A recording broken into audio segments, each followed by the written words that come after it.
Mga kapag welcome back ulit sa ating YouTube channel. Ngayon po ay panibang araw na naman at narito tayo sa may Blooming Treat, kung saan nga po mga kabayan ay na-rotate na po nila o naikot na po nila yung pang-apat po na perif dito. Kaya lang nakikita natin ay nagdemolish sila sa yung bahay po ay tinamaan po, yung third floor na bahay tinamaan po siya. So yun po yung papakita ko po sa inyo ngayong araw sa ating drone shot. Dito nga po yan sa NLEX SLEX connector. Ito po mga kabayan, no? Ito po yung bahay na tinamaan dito ng project or ng pag-rotate nila ng per head. So sa ngayon po dito po ay pang-apat na po ito na per heads na na-rotate nila. So balita po natin ay mayroon na pong mga bagong girders na dumating po, no? Siguro ready to install na rin po siya dito sa kabaan ng Blooming Treat. Yan. So dito po na area hindi po natin makikita yan yung bahay. Yan po kasi yung bahay na yun mga kabayan, yung harap natin yan yung tinamaan na 4th floor. 4th floor po yung bahay na yan, so hindi natin makita ito. Only we can do is, para makita yan, is yung ating drone shot. So ito na po ang ating drone shot mga kabayan. Ito nga po yan sa Blooming Treat NLEX SLEX connector. Let's go!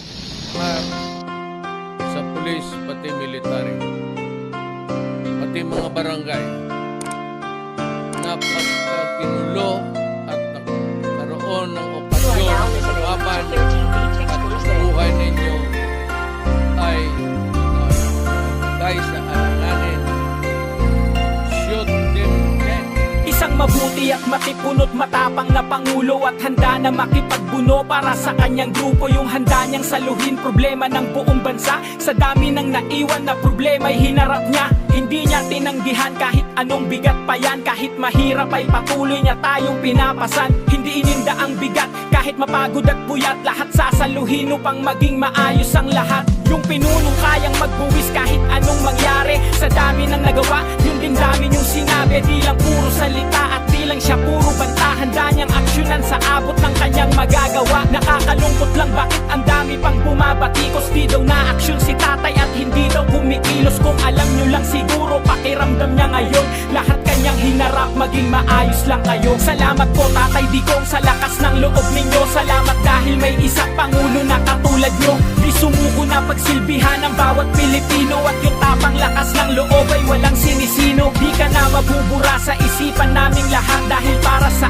amin ikaw yung pangulong tumatak. Kaya mahal naming pangulo, mabuhay po kayo. Di mabubura ang katapangang pinakita mo. Wala siyang labang inurungan kahit na ano pa yan. Tubong Davao ang paninindigan niya ay malaman. Masakit magsalita, iba ang tabas ng bibig. Pero dahil doon maraming mga taong bumilib. Di mo makakaila na di mo rin siya hinangaan. Sa dami niyang nagawa at magandang nabalitaan. Kahit dami ang hadlang at ayaw sa kanyang ugali. Di siya ang dapat sisihin kung ano ang nangyari. Di nyo dapat sumbatan, wala kayong karapatan. Dahil di madali ang lahat kanyang pangatawanan. Hindi tayo makakabangon kung siya lang lahat kikilos. Tayo ay magtulungan imbis na siya ay ibatiko. Sa nangyayari ngayon ramdam niya kung ano ang hirap. Hirap na dinadanas ng bawat isang pamilya. Na parang lahat tayo sa bansay nakakulong. At pinipilit maayos lahat yun ni Tatay Digong. Salamat po Tatay Digong sa lakas ng loob ninyo. Salamat dahil may isang pangulo na katulad nyo. Di sumuko na pagsilbihan ng bawat Pilipino. At yung tapang lakas ng loob ay walang sinisino. Di ka na mabubura sa isipan naming lahat. Dahil para sa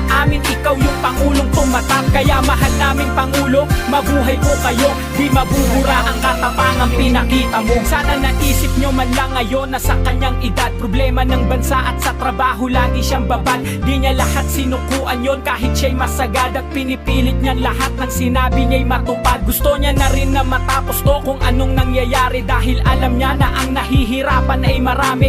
Di lang kayo pati siya ay gusto na ring sumuko. Pero di maaari dahil meron siyang pangako. Pangakong siya yung tatay na magtatanggol sa ating lahat. Tatanggapin kahit masaktan mo pa siya at maiyak. Di iindahin mga sakit ng salita niyo. Dahil yung tapang niya walang makakapagpabago.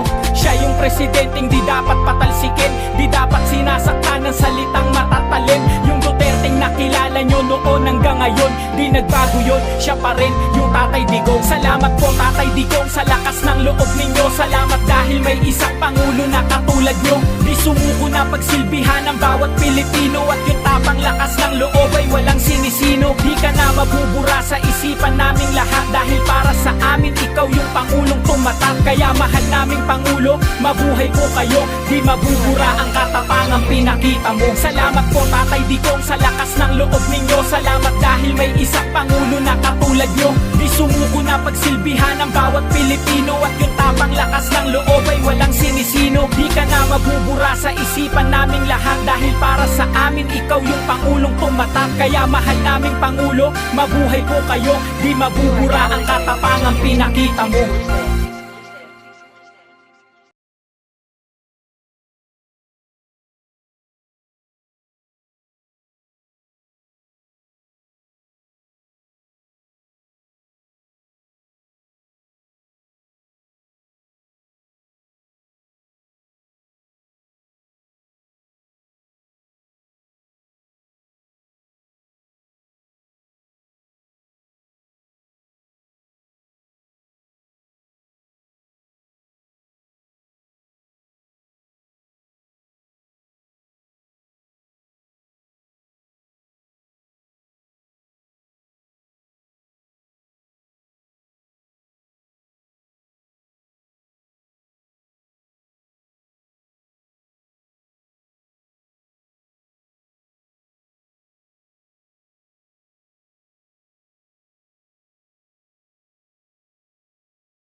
Mga kababayan, ang ating pinaka-latest na update dito nga po yan sa NLEX SX22, kung saan nga po nasa Blooming Street tayo, at pinakita ko po sa inyo mga kababayan itong mga ginagawang project dito, at yung bahay nga po na tinamaan, no? So grabe, ganito lang po yung agwat niya. So siguro po pag nag-install pa sila ng feeling ko pag nag-install pa sila ng girders dyan, so siguro mas lalo pang tinamaan yung bahay na tinamaan na ngayon ng per heads na inikot nga po nila. So abangan nyo po yan, yung ating mga latest na update dito nga po yan sa Blooming Street area ng NLEX SX Connector. At abangan nyo po yung pag-install nila at paglagay nila ng mga girders dito sa kabaan ng Blooming Street or Antipolo Street sa ginagawang NLEX SX Connector. So once again po, Algeria Vlog, subscribe po kayo lahat mga kablog sa YouTube channel. Salamat sa lahat ng mga sumusuporta, sa lahat ng mga viewers natin ngayon. At we'll see you again sa ating next update. Ito nga po yan sa NLEX SX Connector sa build project ng ating mahal na Pangulong Duterte. Once again po, Algeria Vlog, subscribe, like, share, comment down below. Ingat po, God bless. Problema ng buong bansa, sa dami ng naiwan na problema ay hinarap niya, hindi niya tinanggihan